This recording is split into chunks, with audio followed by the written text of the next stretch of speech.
భారతదేశంలో ప్రత్యేకంగా last 10 years నుంచి ప్రతి ప్రభుత్వం, ముఖ్యంగా ఆంధ్రప్రదేశ్ ప్రభుత్వం స్కిల్ డెవలప్మెంట్, వాళ్ళ నైపుణ్యాన్ని అభివృద్ధి చేయటం గురించి విస్తృతంగా కోర్సులు పెడుతున్నారండి. ముఖ్యంగా మహిళలు కూడా టైలరింగ్ కానీ, వాళ్ళకి చిన్న చిన్న ఎంఎస్ఎంఈ అవకాశాలు కానీ, ఇండస్ట్రీస్ పెట్టుకోవడానికి దీనిలో కావాల్సిన నైపుణ్యం గురించి మొత్తం పిఎం వికాస్ అని సెంట్రల్ గవర్నమెంట్ స్కీమ్ ఉందండి.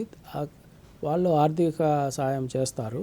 సో దాని నుంచి అనుసంధానంగా ఎక్కడెక్కడైతే ఇన్స్టిట్యూషన్స్, ముఖ్యంగా కర్నూలు, అనంతపూరు, విశాఖపట్నం, విజయవాడ, గుంటూరులో స్కిల్ డెవలప్మెంట్ సెంటర్స్ కూడా ఎస్టాబ్లిష్మెంట్ చేయటం జరిగింది. ఇక్కడ ఏటా మనం కనీసం 5,000 మందికి శిక్షణ ఇస్తుంటామండి.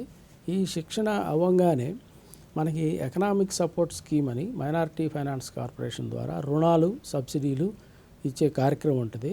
ఉదాహరణకు ఈ సంవత్సరం 173 కోట్లు మనం మైనారిటీ ముస్లిమ్స్కి కానీ, క్రిస్టియన్స్కి కానీ ఈ సబ్సిడీ రూపంలో కానీ, లోన్ రూపంలో కానీ ఇవ్వటం జరుగుతుంది. వాళ్ళకు ముందు శిక్షణ ఇచ్చి తర్వాత వాళ్ళు ఏ బిజినెస్లు చేయాలన్నా దాంట్లో ఈ రుణాలు, సబ్సిడీలు ఇచ్చి వాళ్ళతో చేయించడం జరుగుతుంది.